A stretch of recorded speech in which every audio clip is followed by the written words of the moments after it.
আজকে আমি শর্মা তৈরি করার জন্য প্রথমে ডোটা তৈরি করে নিচ্ছি।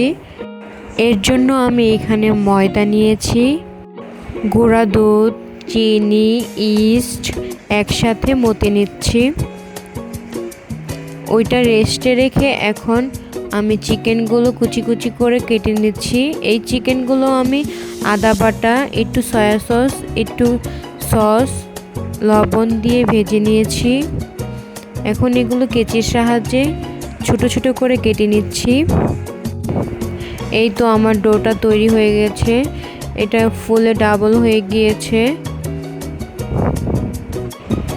আবার ডোটা ভালো মতন আমি মথে নিব।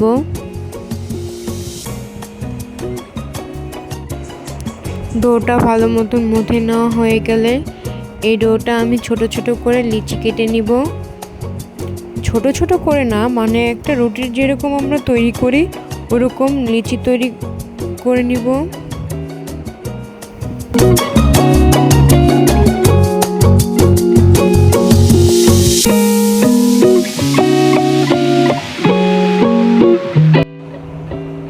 এখন আমি লিচিগুলো রুটি বানিয়ে নিব।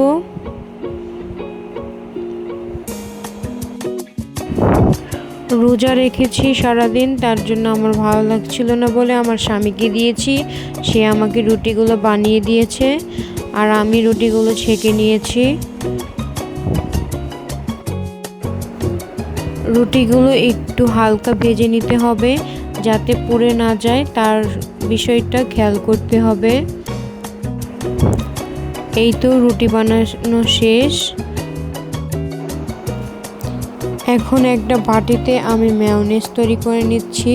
তার জন্য প্রথমে আমি দিচ্ছি মেয়ো, তারপরে এখানে দিয়ে দিলাম 1 চামচ চিনি, তারপরে দিয়ে দিলাম টমেটো কেচাপ, তারপর ভালোভাবে নেড়ে নিব।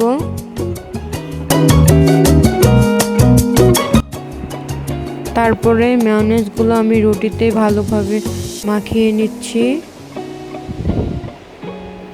আমাদের বাসায় অনেকে মেয়োনেজ দিয়েও খায়, অনেকে মেয়োনেজ দিয়ে খায় না, তার জন্য বেশি মাখাইনি। এখন তৈরি করে রাখা মেয়োনেজের মধ্যে চিকেন কুচি, শসা কুচি, গাজর কুচি আর পাতাকপি কুচি দিয়ে দিচ্ছি। আর পরে আমরা ওই পেঁয়াজটা অ্যাড করেছিলাম।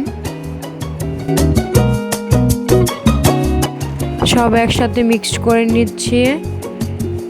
তারপরে মেয়োনেজটা একটু কম হয়েছিল, পরে আবার মেয়োনেজ আর টমেটো কেচাপটা দিয়ে দিয়েছে। ভালো করে আবার মাখিয়ে নিলাম। তারপরে এখন ওই মেয়োনেজের ভিতরে রুটি রাখা ওগুলোর মধ্যে চিকেনগুলো দিয়ে দিচ্ছি, দিয়ে মুড়িয়ে এখন শর্মা রেডি। তারপর আমরা এখন খেয়ে নিব। তারপর টুথপিক দিয়ে একটা করে পিন মেরে দিলাম।